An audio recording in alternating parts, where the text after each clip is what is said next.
Good morning, everyone.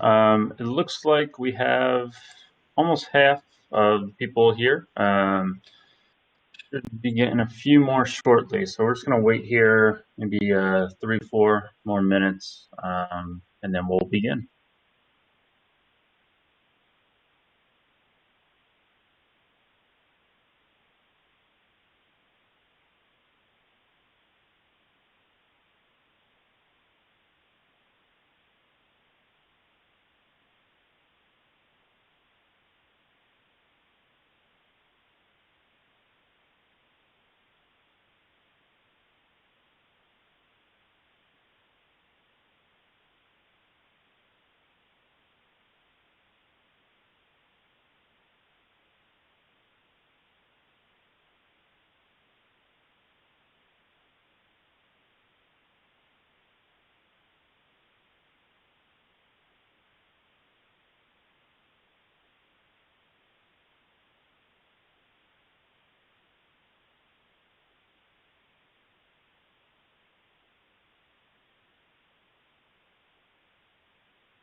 All right, everyone. Let's get started. So, first off, good morning, good afternoon, wherever you are. Thank you so much for attending. My name is Vincent Touhey, and I'm going to be your host for today's webinar. Just a bit about me. I am a factory certified engineer for Siemens, and I'm a sales and application engineer at Heitek. So before we jump into the controllers, let's talk a little bit about Heitek. Um, Heitek is a full-scale industrial automation distribution company that is dedicated towards making you successful. We can help you during all phases of your automation journey. So whether it's that rudimentary sketch on a bar napkin and saying I want to build this, or helping you maintain your control system towards the end of its life, and dealing with obsolescence issues if they don't make a part or something like that, and being able to do the engineering to replace that. we're here to help. Yeah, and as the slide says, we focus on developing, designing, fulfilling, and supporting. So, whether we got to go on site, or do some drawings to, whatever it takes to get it done, we can pretty much do it all. Who we are and where we're located. So we are in 4 different states. Phoenix is our headquarters. And then we're also located in Colorado, Utah, and New Mexico. We have 5 certified Siemens specialists on board. So we're really committed to supporting Siemens, since that's our #1 line. And then we also have others like in the sales, the business development managers, the coordinators, and the marketing specialists. And to reach out even more and better serve our customers, we have an online store. So that's simply store.heitek.com. There you can search for all your parts. You can make your bill of material list. You can submit orders, see our inventory, and check pricing. So this has been a pretty neat tool and helpful for quite a number of our customers, and we're excited about it.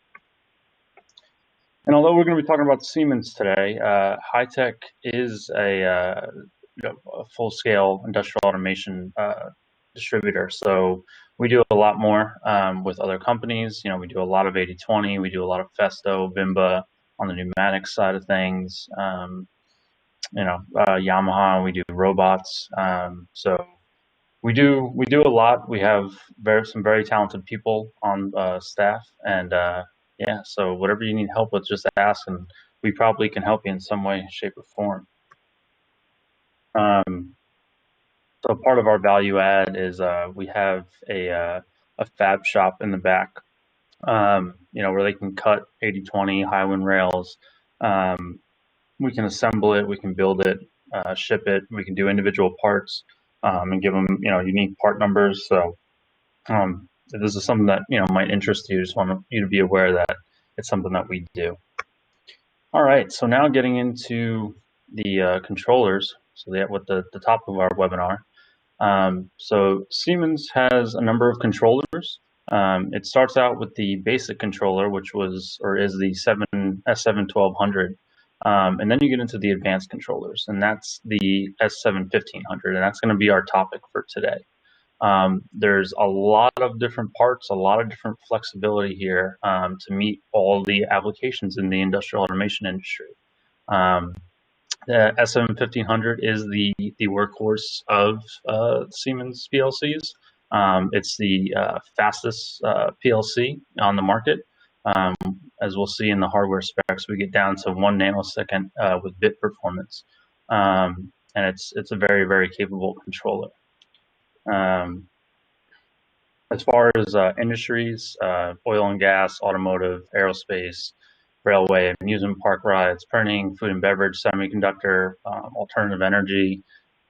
Basically, if it needs a dedicated controller and you need to keep it up and running 24/7, the S7-1500 can do it. And again, just some more examples of what industries the S7-1500 is in. They're all listed out here. So getting into the hardware specs of the 1500, this is a quick matrix here that we're going to be referring back to because I think it kind of organizes the different model numbers. So we say the S7-1500 controller, but there's different models for that. So there's like the 1511, the 1512, the 1513, then 1718, and etc. On top of that, we have the failsafe. So if you ever see the F in that model number, so like the 1511F, that's for safety. So it's one controller that can do it all, can do your standard program and your safety program. And then some other variations we have is like the technology controllers.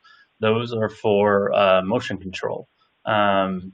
So, if you ever have a robot and multi-axis and conveyor system and, you have to have everything synchronized, that's where the technology controllers come into play. And then we have the MFP, which is the multifunctional platform. So that allows you to compile C++ code and run that on the PLC itself. There's also a feature to do MATLAB and Simulink. So if you're doing any simulating or building out anything in a lab, you can then compile down that code and execute it on the 1518 controller. And then finally, we have the redundancy or the high availability controller. So that's where in mission critical applications where a PLC can absolutely not go down or miss a bit, that's where we have two dedicated controllers side by side. And if anything happens to the primary controller, the secondary controller picks up right where the primary left off, and then it gets up and running again. So moving on. So what's unique with the 1500 is that no matter what type of 1500 you use, there's a standard set of core features and functionality. So those on a high level here are listed. You know, we have security and integrated. So cybersecurity, it's a big thing in our industry nowadays. And Siemens is really stepped up to the plate to ensure that they can lock down their controllers. So there's a number of safety features there, security features. So starting with know-how protection, that's where you can do protect the intellectual property, so your code. So you can lock down a block, so that way your customer may have PLC, they may have the code, but they can't actually open and see, you know, a function block or whatever logic you wrote in that particular block. Another example of security is access protection. So you can actually set a password so that, you know, unless you have that password, you can't get to the PLC, you can't download to it, or you can't upload from it. Moving on, I mentioned the safety integrated. Again, we have one controller that can do it all. We have high density channels for the fail-safe I/O. Another big topic is reliable diagnostics. So diagnostics is, again, the same throughout any 1500 controller. And that's displayed in multiple areas. So, you know, like the LEDs on the front of the PLC is a form of diagnostics. Most of the 1500s have a screen on the front of them. If it doesn't, there's a web server built in where you can get that screen, and that'll be able to tell you all the alarms and all the warnings, as well as diagnostics of the hardware itself, and all the I/O or the distributed I/O. All those messages that get collected in the PLC can then be transferred right to the HMI, so that the maintenance tech or, you know, operator, whoever, can quickly see on the HMI, hey, there's a problem here, there's an error here, and we're going to see that in some future slides. And then real quick, the programming languages. So the standard for our industry is IEC 61131. Basically, that breaks down into 5 different languages, and I have those detailed out here in the next slides. So if you've never seen the PLC programming languages, this is a great example. So this is ladder, which we all know and love. So it's meant to mimic relays and contacts. So, you know, normally open, normally closed, and coils. Then to the right, we have function blocks. So if you're, you know, used to working with blocks a little bit more and doing OR gates and stuff like that, it's a nice, easy way to visualize that. 2 languages that I think may not be well known or are underutilized in our industry is something called graph or sequential function charts. Siemens calls it graph, but in the IEC 61131 standard, it's SFC, sequential function charts. This is a very, very valuable language, in my opinion. I think it's so simple. Many operators, maintenance people, you know, even if they're not a programmer, they can see, okay, I get it. You know, we're online with the PLC. The green box means I'm in that step. The red box means there's something wrong, right? And yeah, it's just a super simple interface to a programming language, and it just makes, you know, sequential logic much easier to step through and see where you're at, instead of scrolling through and looking through ladder where you're looking for these coils to be energized. You can now see what step you're in and say, okay, why am I not transitioning to the next step? What logic needs to take place for me to get to the next step? So again, super simple function. And then we have on the right is SCL, so structured control language. So this is more of a high level language. This is it takes after Pascal. similar to maybe something like a C++ or Java. This is very, very powerful in itself as well. So a lot of times when you have to repeat code where, I don't know, say you have 10 motors and you need to check a bit or turn 10 motors on, after some event, you could write a for loop in here right away.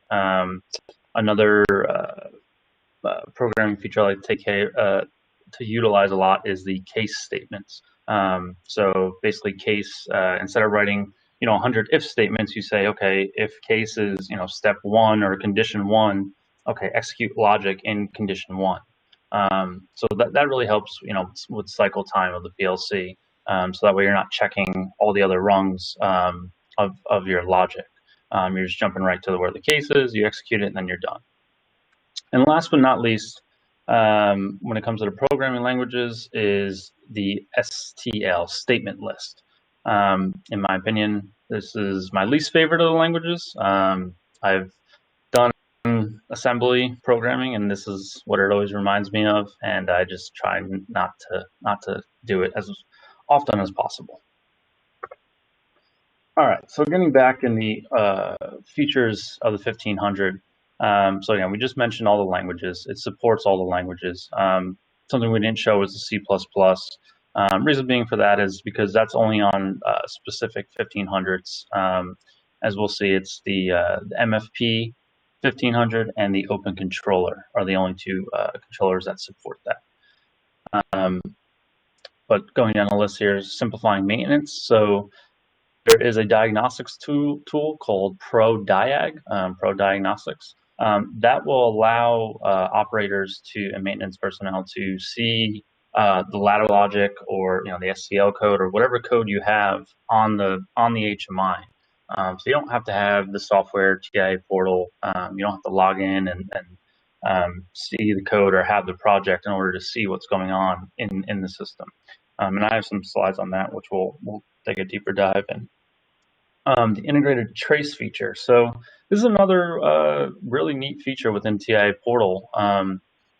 And basically what this allows you to do is look at certain tags or inputs or outputs, basically any parameter within the PLC or maybe a drive or distributed I/O, and you get to chart that on a graph.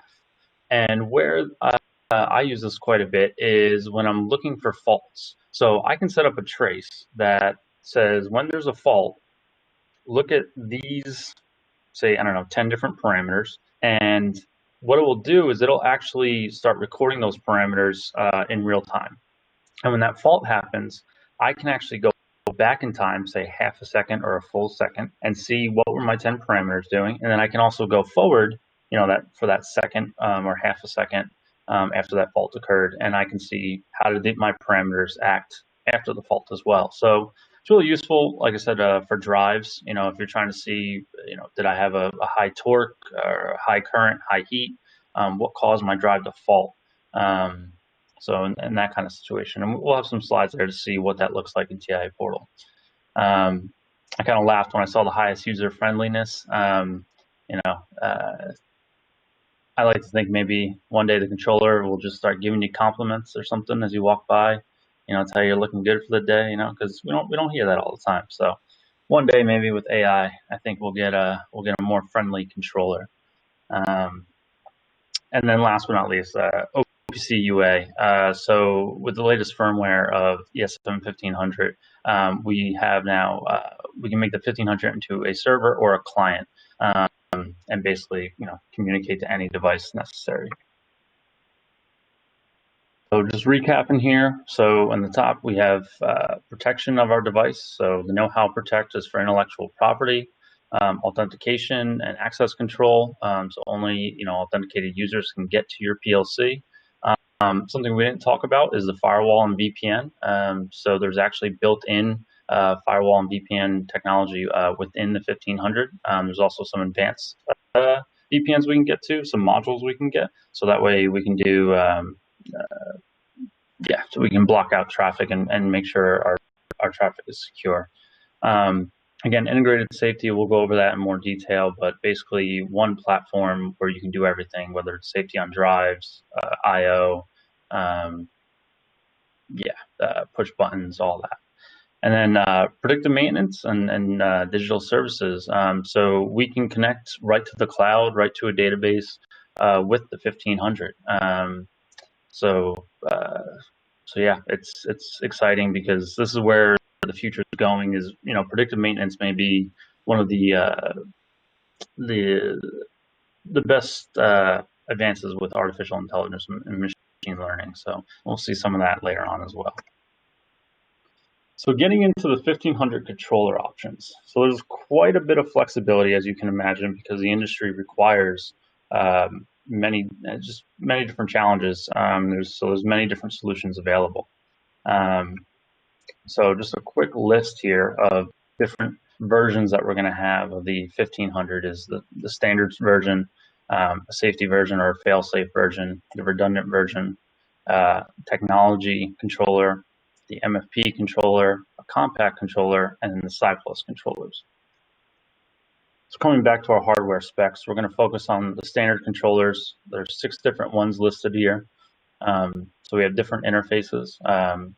And I think probably one of the most important categories to pay attention to is the bit performance here in the middle. And you can see when you get up to the 1518, that gets down to that 1 nanosecond performance. So that's screaming fast. I've seen some code for some factories with a 1518, and I've been shocked at how fast it can execute it. I mean, it almost seems unreal, but yeah, it's definitely there. Another thing to keep in mind is the positioning axes. So, if you have multiple motors or devices and you need to, make sure they start and stop in certain locations, that consumes a number of resources within the PLC. So, like on the entry-level models like 1511 and 1513, you get typically 5, maximum 10, whereas on the 1518 you have 128. So it's just something to keep in mind. There's many different considerations that come into play when selecting a controller. So definitely utilize, Heitek or Siemens. We do this day in and day out, and we can ask the right questions and figure out your application to make sure you're getting the right controller, because you don't want to pay too much and get a controller that's overpowered for your application, but you want to make sure that it's also going to be able to do the application as well. So getting into the standard controllers, you can see there's a couple, they have a little bit of different form factors. They get a little wider as the performance starts to go up. There's a diagnostic screen on the front of it, so you can see IP addresses, you can see alarms, you can see warnings, the part number, the firmware version. So there's quite a bit of information that you can get just from the screen itself. But for the standard, not too much to talk about there. There's a stop and run button. So yeah, and they typically come integrated with one interface. It looks like in this picture, there's a DB9 connector in there. So that's a Profibus interface. We also obviously do Profinet with the RJ45 as well. So coming back to our hardware spec, we have standard technology and MFP highlighted. The reason why all those are highlighted is because we're talking about the fail-safe options now. So the fail-safe controllers, they're going to have the same specs as the other controllers. Again, you're going to denote it by the F in the model number. And yeah, so what are some of the advantages of using Siemens fail-safe controller? For one controller for standard and safety program, that's huge. We know, some of the competitors, they require 2 controllers to execute that, but we don't need that. We can do it all in one. We have one engineering framework, which is the TIA portal for standard and safety tasks. So you don't need separate software to program this. This is all in one area within the controller. The network infrastructure for standard and safety data. So we can do both communication on one Ethernet cable, essentially. So that's that green and yellow dashed lines there. That's basically representing Ethernet cable, and we can do both protocols, ProfiSafe and Profinet, on the same wire. which is huge for cost savings. You don't have to do these hardwired safety circuits and run these redundant wires everywhere. You can just do one communication medium. And with that, also, we can do it wirelessly too. A lot of people don't realize that. Some people are, afraid to let go of that wire, but we can do ProfiSafe over a wireless system. Channel granular diagnostics info via the HMI web server. So again, you're going to get the same information on the web server and HMI, and you'll get down to a single channel on an IO. Whether it was an open, a short, something didn't execute properly. You'll get all that information there. Integrated safety functions, accessible without extra hardware. So we don't require any additional devices to do safety. Either the device is rated for it or it's not rated for it. So the controller itself is rated, the IO modules are rated for failsafe, or the drives are rated for failsafe. And so as long as you have that rating, it's capable of doing safety. And then flexibility in regards to sensors, actuators, and safety tasks. So we have a number of instrumentation there that can do safety. And then we also have programming blocks and libraries to integrate all of that into one controller. And I threw this slide in because, we're talking about what's in the center here, the PLC, the automate there, but Siemens provides a full-scale solution here. So, if you start on the left with that breaker or that disconnect, you typically have 480 coming into a panel, a breaker on that with a disconnect. Then you have the transformer, stepping it down from 480 to 120. Then you'll have some breakers. You go 120 to the power supply, then the power supply. Then you'll have some fusing or connections there, other circuit breakers to your devices.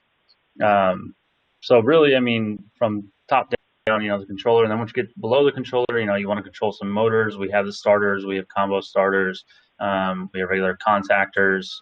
We have drives. So really, there's anything you need in an industrial automation application, Siemens can support, and we can help you out with that. All right, so jumping into the next model here is the redundancy or high availability PLC. So basically, there's two versions of this. There's the R and the H. The R is a redundant PLC, and the H is a high availability PLC. And basically, what this breaks down to is the amount of time you can withstand while it's switching from the primary PLC to the secondary PLC. So say there's a problem in primary, okay, switch to secondary. Can you withstand a second? Can you do half a second, or does it have to be 100 milliseconds or less? And that's basically the distinction between the two. So again, some of the advantages here for the redundant PLC. We have one engineering environment, that's the TIA portal. And although you have two PLCs, it's still one program. So you're just going to develop just like you were using one PLC. And when you download to the PLC, it's going to copy your code to the secondary PLC and the primary PLC. So you don't have to worry about maintaining two separate versions of the code. We have something called a system IP. So how this works is each PLC will get its own IP address, but they also share what's called a system IP address. And that's quite useful because, if you've ever hooked up other devices like a drive or an HMI, typically you got to point it back to a PLC with a single IP address. Well, that's where the system IP comes into play. So, your primary PLC is up and running. All other device, it shows the system IP in front, so all other devices can connect to it. If something were to happen to that PLC, the secondary PLC takes over with the existing system IP. So there's three IP addresses there altogether. And the system IP address is basically the one that you're always communicating with. And just a quick breakdown here of the R and H. So on the left, we have the S7-1500R. Again, that's switchover time is 200 to 500 milliseconds. And then to the right, we have the high availability, which is less than 100 milliseconds. I mean, I've seen that go as fast as 10 milliseconds. So, yeah, just something to be aware of there. Yeah, and so moving on. We're going to get into our technology PLC. So whenever you see the technology PLC, think motion control. So robots, conveyors, moving parts. So we have 4 different models here. And again, this is for doing gearing, camming, kinematics.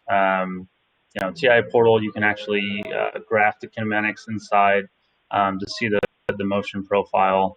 There's a cam editor there as well, so you can see that motion profile. And it's consistent through all the 1500. So you're not, if you develop one program, you can easily move it, from 1511 to 1515 to 1516, no problem.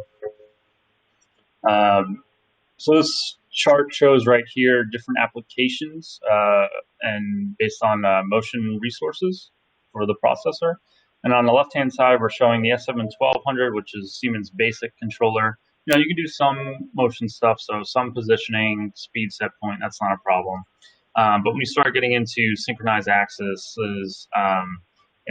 flying saws, where you have a conveyor and a robot moving at the same time, and that's align perfectly, that's when you really start talking about the 1500T, or we have what's also called the SIMOtion controller. And the SIMOtion controller can do a little bit more than the T controller, but as you can see, the 1500T can pretty much do most applications, probably about 90% of them.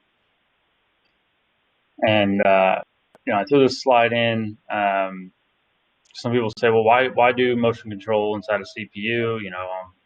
I got a bunch of mechanical guys, and we can do a system. We can define it statically, mechanically, lock it all in.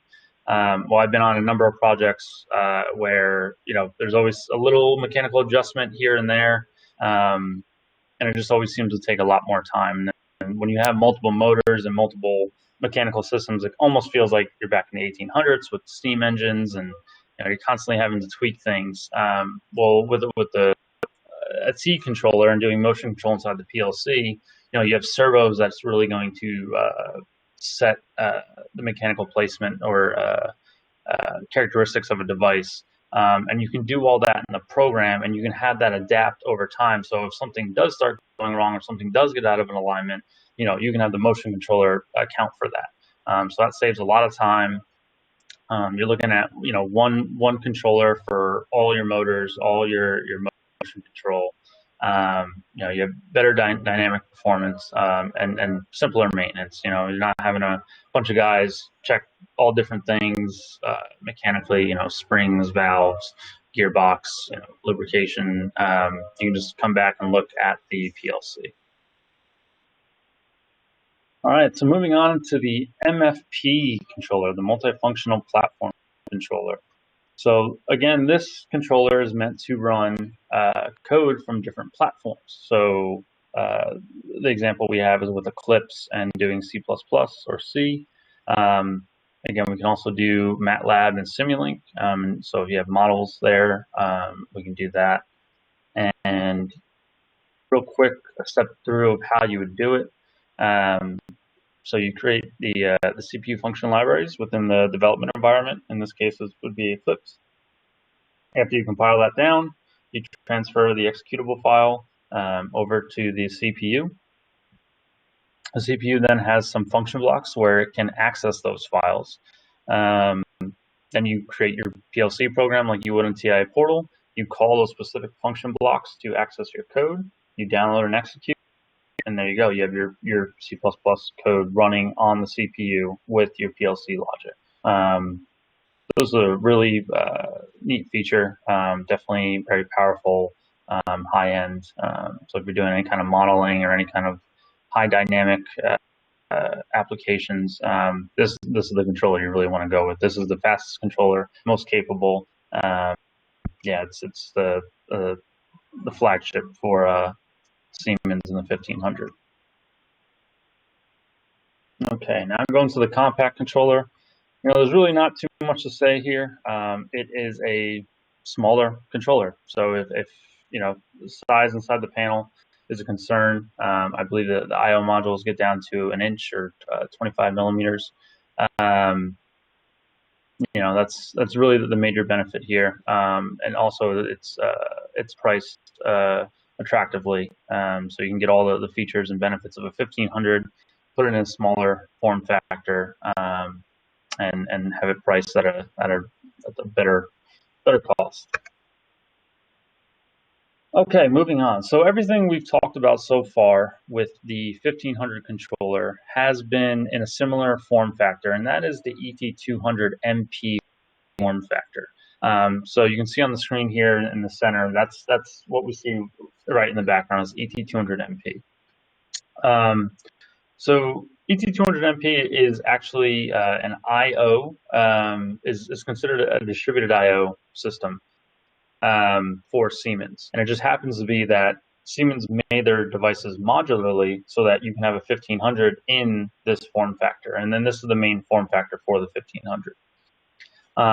And so I want to talk about Top Connect because I don't see a lot of people taking advantage of it. And I think it's a really great solution. And basically what Top Connect does is it gives you a plug and play solution for your I/O. So you basically have one pre-configured cable here that you plug into your I/O. It's a pin out that you just plug right into, and then you have your terminal module on the bottom here where you actually just put your field wire directly in. And again, that black wire plugs right into it. So you can see here steps 1, 2, 3, 4. You put in the terminal unit. Then step 2 shows you the pin there.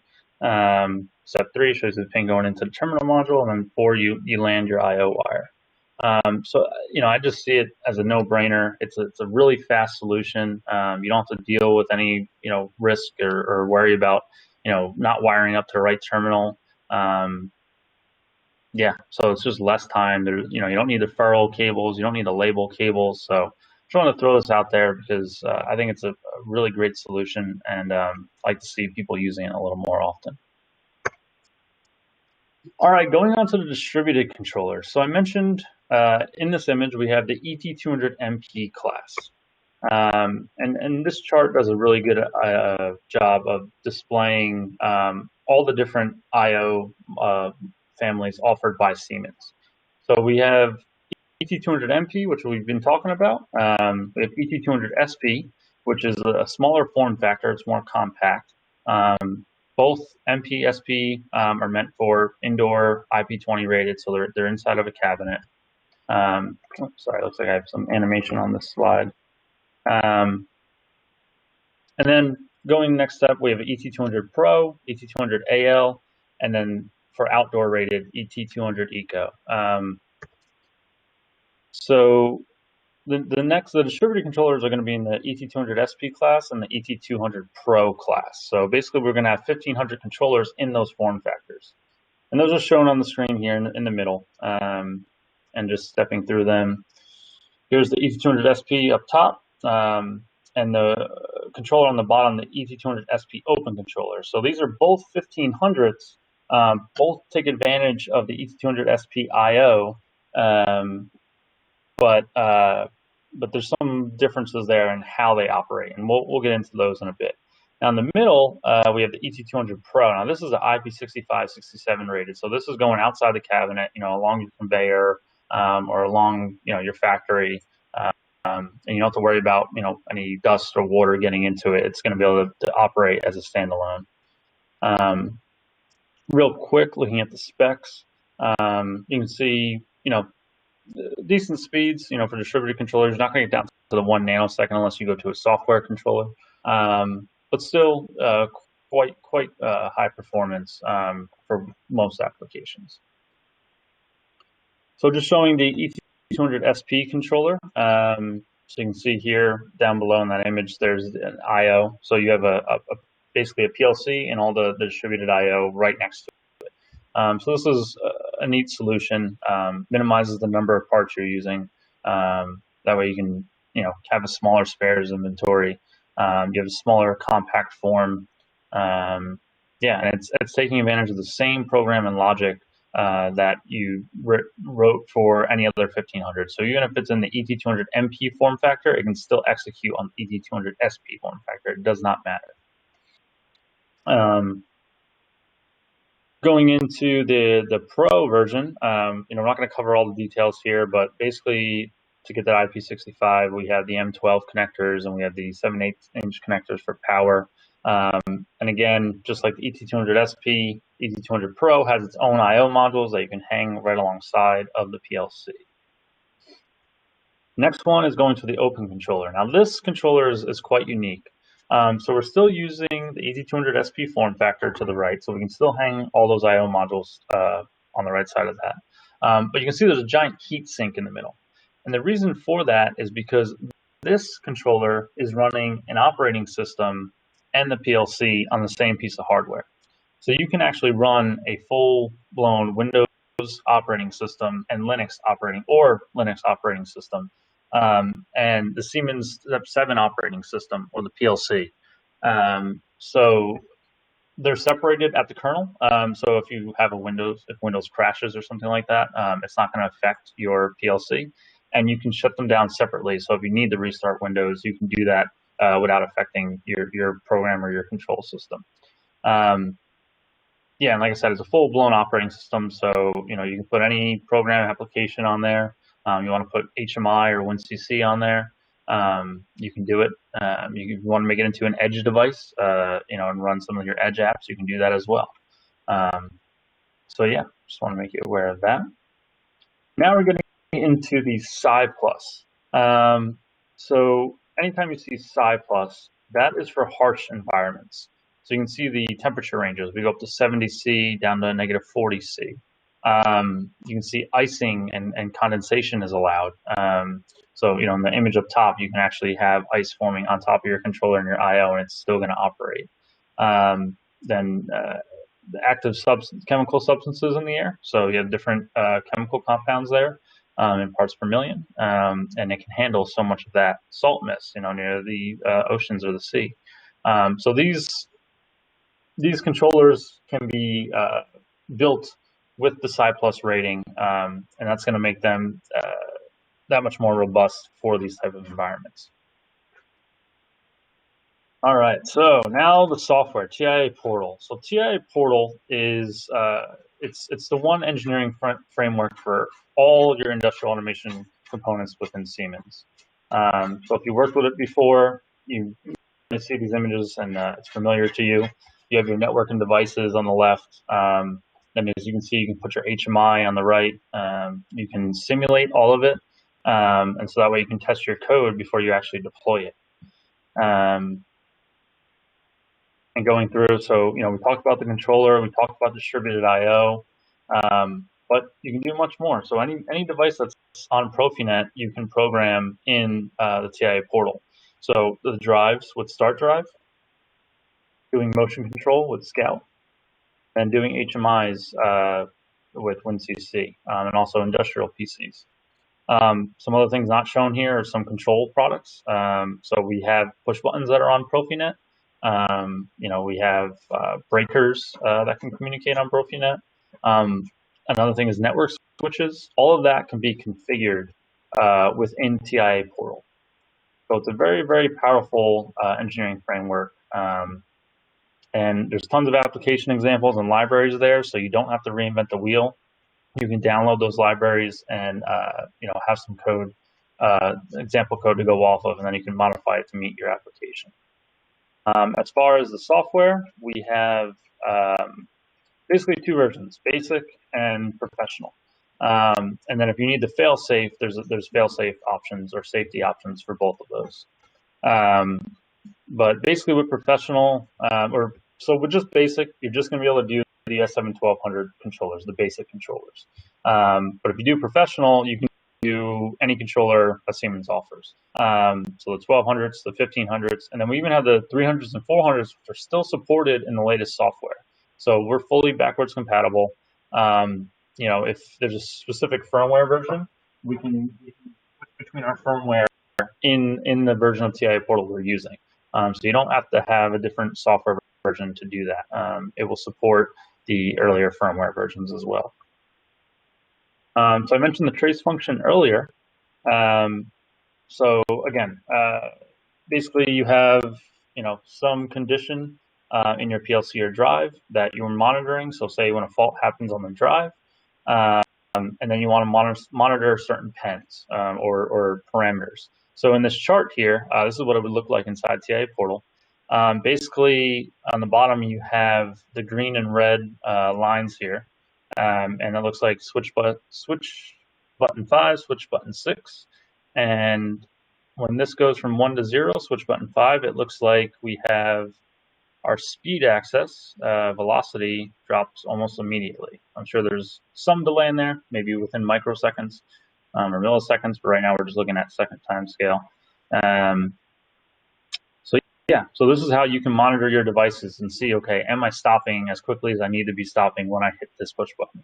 And you can monitor any parameter. Again, you can do temperature with inside the drives. You can do current, frequency, whatever you need to monitor. Those parameters are available. Okay, Pro Diagnostics. So I mentioned before, this is for operators and HMIs, or operators and maintenance techs to look at the HMI and see what's going on with errors. So basically, you got an alarm window here, and you have a message saying that the conveyor, there's an error there, and you just highlight the error, you hit this button, the PLC code viewer, and this shows you the PLC code. And if you've ever read ladder logic before, you can quickly see, you're online with the PLC, you see the green line, and you see this contact here is not green, so it's still open, so there's no way that this coil is going to energize. And this looks like a safety release. Stepping through, if you hit this button down here, this will go to the next step within the program. So right now we're in network 1 or rung 1, and now we're in network 4 or rung 4. And basically this is a function block, you have the conveyor logic block, and it looks like we have a drive enable push button here as a second input, and it's labeled true. So my guess is the error that was displayed here is someone enabled the conveyor to turn on, and because that safety release was not engaged or was not energized, the conveyor wasn't able to turn on, which then threw the error saying, hey, someone's trying to start the conveyor, but it's not turning on, there's a problem here. Now your maintenance or operator can go and see, is there a push button that was hit? Is there, something causing that safety release not to be energized? But once you do that, you can then see, okay, this is what I need to get up and running again, and you can minimize your downtime. All right, getting to the end here, guys. So I saved one of the best for last. Artificial intelligence. We're hearing a lot about it. We're seeing how it's supposed to change everything. But applications maybe haven't been realized as quickly as we hope. Well, Siemens has developed a module here, an ET200MP form factor, to go side by side with the PLCs. They're the first company to do so. So basically what this is going to entail is the neural compute engine. So it's going to look at a neural network. It's going to take some inputs from a camera, a microphone, something, and then run it through its neural net and then do some computation. So potential use cases, robotics learning, vision quality, and anomaly detection. So getting into, again, this is just highlighting, basically this is the ET200MP, this is the 1500 controller, and then the TM-NPU. So this is technology module neural processing unit. So you just get this module, you put it connected side by side with your PLC, and then you'll be able to engineer this in the TIA portal. The code is written outside of the TIA portal for the neural network. So you just compile that down, and you'll be able to download it to the chip via TIA portal. So again, we mentioned some application examples. So robotics, so handling of an arbitrary or unknown workpiece. So, how is a robot supposed to pick something up, say like a pick and place application if it's never seen it before? And we have that application here in the next couple slides. But some other things are quality control. So, looking at, the finish, say a paint job, or, maybe if you're doing food, does it look right? Flame in a furnace, is it too rich? Is there too much gas? Is there too much air burning? So based on that color, you can determine that kind of thing. So in the application here, Siemens developed, basically they had a camera that was looking at packages on a conveyor belt.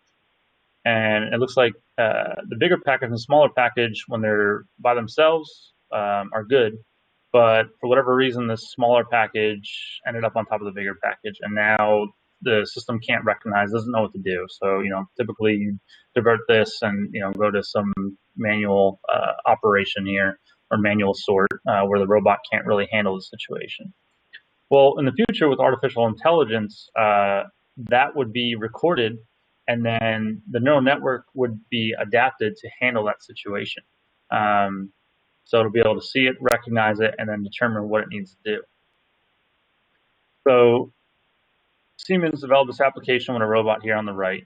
And basically they had this, say this block, a broken Rubik's Cube. Maybe someone got a little angry while they couldn't solve the Rubik's Cube puzzle. But basically it's trying to determine, the robot needs to determine what's the best way to pick this thing up without dropping it. So you can see it's going to select some different areas that its contact points, and then it's going to run computation on that. So it runs computation, and then it looks for the best score, and then whatever points on the block has the best score, that's what it's going to pick it up by. And this is a calculation, so it's going to assume this is the best way, but it could be wrong, even though it calculated 97%. It could drop it midway. Well, that's where, getting to the future of AI, it could then take that information, know that it dropped it, and even though it calculated a high score, it actually wasn't because it dropped. So then it's going to modify that model, and next time it does the computation, it's not going to score those contact points as highly.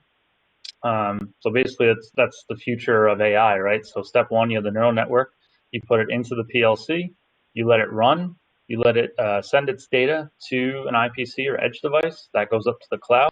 The cloud is where you're going to do your actual computation and processing.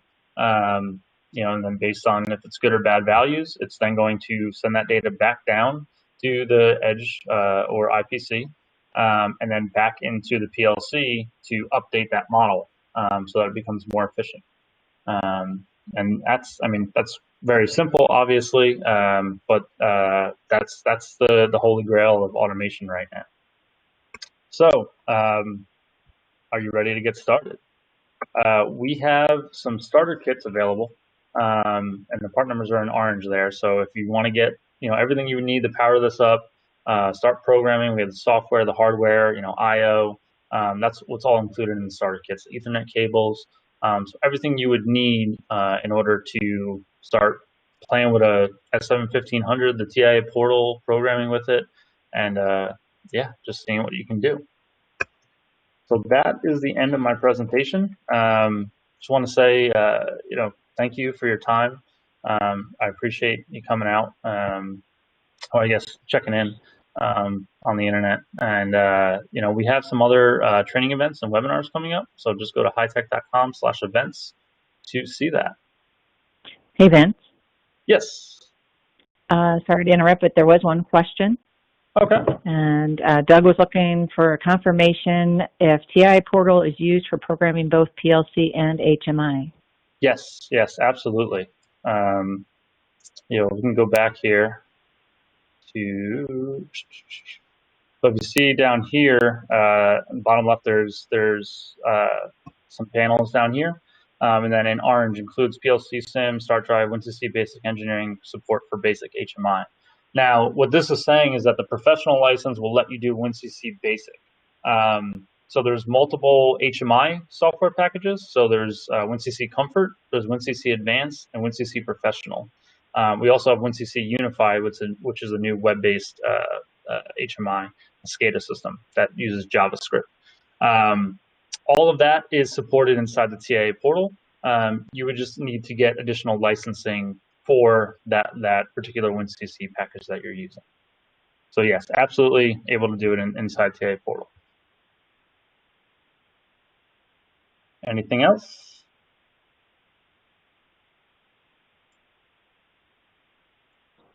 I don't see any other ones just yet. All right.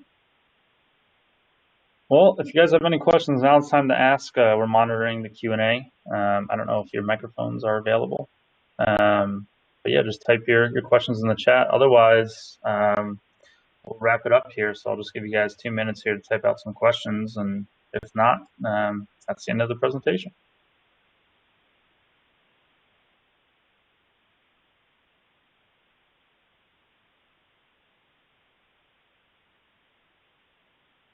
Thank you.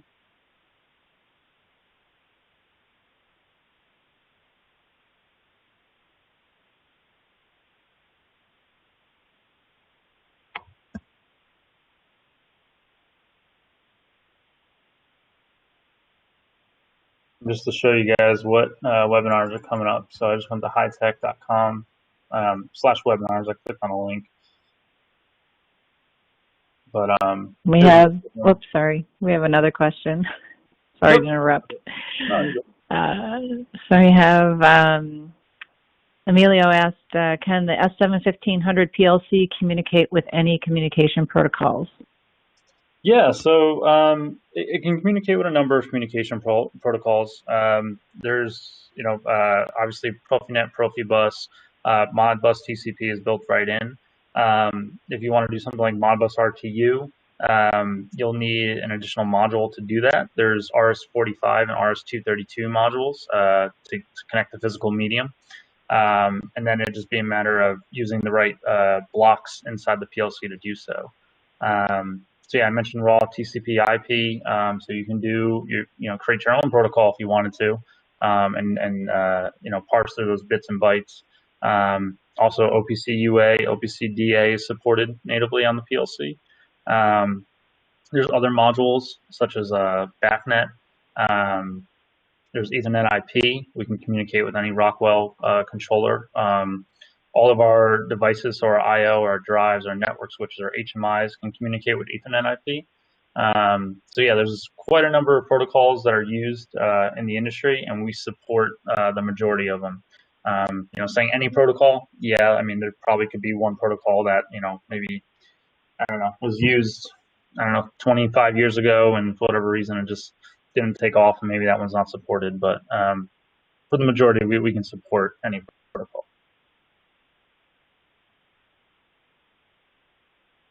All right. Anything else?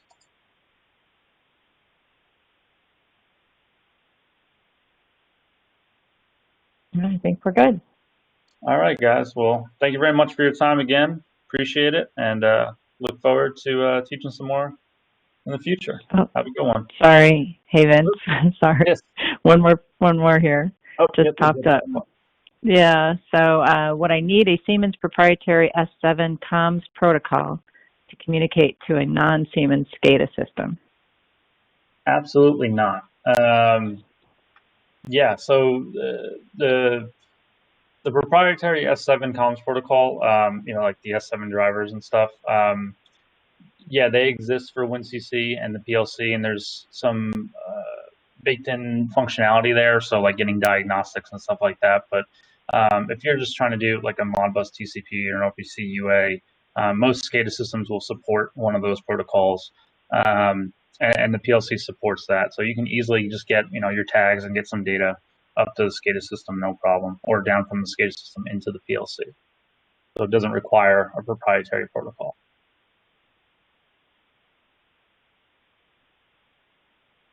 Awesome. No, he said thanks. Yeah. All right. Well, if there's nothing else, we'll wrap it up. Sounds good. All right. Have a good one, everyone.